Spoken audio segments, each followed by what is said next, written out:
Hello, my name is Omar Ambasad. It is August 12, 2018 at 2:13 p.m. in Toronto. So I'm going to talk about the ongoing targeting that I'm experiencing. So I posted a bunch of tweets today, ROSHINI 911. These tweets were mine. We talked about a lot of parallels between Rohini Bissisar's case. Also, some of the experiences I had in prior workplaces, and the connection between the workplace and the police that's working this case. Um, there seemed to be some sort of collaboration between the cops and the people in my workplace who has taken me out of the system and co-signed, I heard is the word used, with a member of my family, because my family is very, very concerned about me as they transfer me around to pimps like Rick who come looking for me and terrorize me. They're very concerned. But they're co-signing this contract, and they have a receipt, maybe from the police or the office from which they are signing me out, the municipal office, and they have a receipt that says that they are looking after me because in the system I'm represented as being I'm presented as being mentally ill, insane, can't take care of myself. So the police is monitoring me, keeping tabs on the situation, and they're relying on neighbors' reports and the monitoring that they're doing, which is really stalking and spying. They're relying on these reports from these criminals who are following me around. A lot of the people who are taking me out of the system are criminals. Rick is a pimp. Ranty, these people from Jane and Finch area. Why would somebody from the Jane and Finch area take me out of the system? I'm living at Warden and Steele's and say that she's going to monitor me. This is not. This does not make sense. So I'm being transferred around, and I heard that the idea from the gangs is to make me common, because a lot of gangs are following me around as well because they're subcontracting from people like Ranty. So this is a criminal organization using criminals to do their work. Now, the flagging is based on lies to start with, because I was flagged by the building superintendent. I believe his name is Gord at the time. This is when I became aware of this. And this man was, I was working as a full-time accountant and going to school, coming home late because of school. And he was calling the cops saying that he thinks I'm a prostitute. And the cops who are working this file elected to believe what he was saying. Now, I'm suspecting that I was in a program before that, and maybe I'm suspecting that this was known to the parties involved. Because as in Rohini Bissisar's case, and I believe she was being trafficked in a similar way that I'm being trafficked. Uh, People like her, when they're children, they're selected young in the school system by perpetrators placed in the system. And they are worked on to be recruited and sold and experimented with. This is a program that is played out, a program that is put together, engineered by the people who are running it. It's a physical program. It's I should say a physical program of terrorization. It's a mental program of terrorization, emotional, spiritual. It is all about terrorization, because this is the way they keep you down. They keep you under them, as they say, in a different level, a servile level. So in my case, I've been experiencing all kinds of harassment in previous workplaces as well. So as I pointed out before, and there is something going on with this camera. I could see that it's being slowed down here, and also stopped. But I'm going to continue anyways. So I drew a lot of parallels between my situation and Rohini Bissisar's.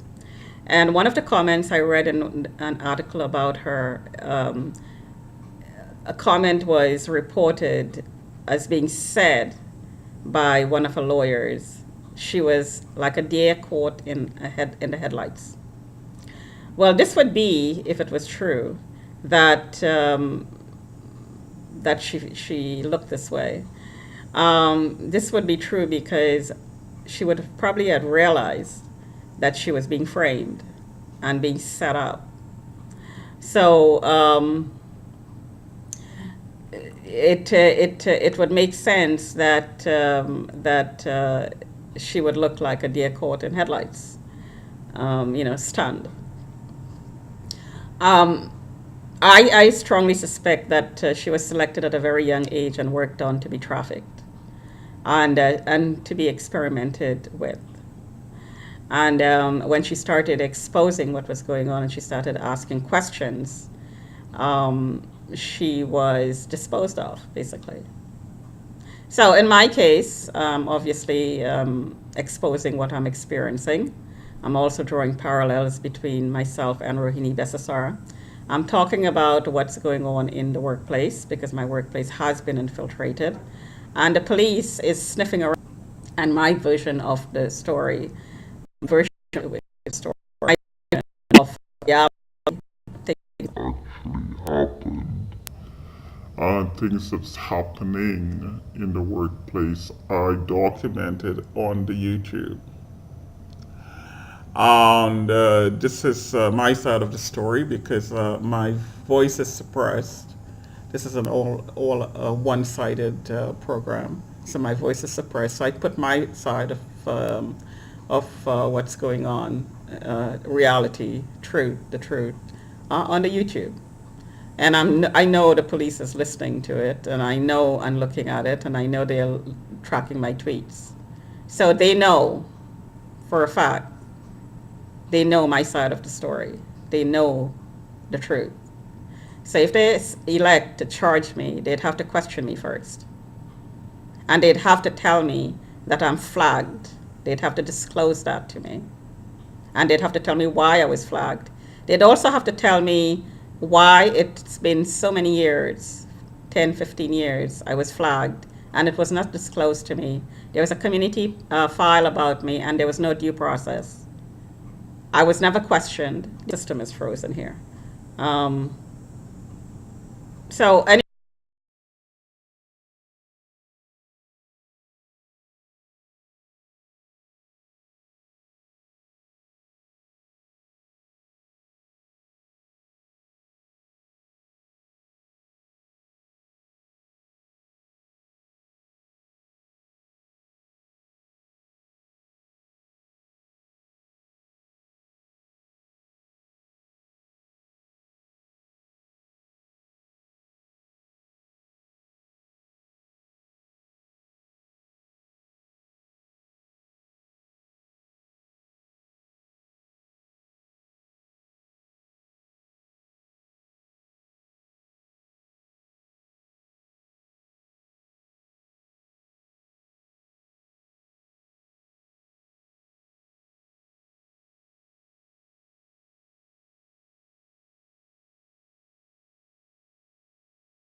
One of the neighbors are always looking and listening to what I'm saying. I'm being surveilled inside of my home as well.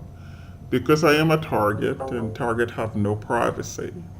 Completely open target. Which means that everything I do and say inside of my home is being seen, heard, and recorded to be discussed by a management team that's managing me on behalf of the community and the police who's taken part in the community program. Again, all based on lies, all based on pure suspicions, no evidence. If there are evidence, by all means, present it. Question me about it. Because I was never a prostitute and I'm not a prostitute and I don't intend to become one. There was no mental illness. Please feel free to question me. And also feel free to reopen Rohini Bissisar's case in the light of what I'm saying. Um, was there a flag against her name? Was there a police file floating around? Was information released about her to her employers? Were her coworkers spying on her, reporting about what she was doing and saying to the cops? Did she have a manager? Was she being remotely accessed? Was she being surveilled 24/7? Who was the boyfriend? What's his network? Who was he connected to? Was he reporting on her to someone? All these questions should be asked. Was she chipped, as she's saying? She's extremely intelligent. I believe she had a degree in biochemistry, I heard. If that's true, then obviously she would know if she was chipped. So, is it schizophrenia, or is it a chip that is picking up subliminal, I'd say quote unquote voices, but there is a way to piggyback um, sound through existing frequencies in the airwaves that is being transmitted to you just like a radio signal would. These are not voices in your head. She would know. She would know that she's picking up voices, but these are not voices in your head. She probably said that she's hearing voices, but these are not voices inside of her head. These are just transmitted, most likely transmitted messages. If she's chipped, then she'd be receiving it, transmitted messages. And she said she was being experimented with. Now, there's every reason to believe that she could be experimented with by traffickers. Talk to you another time.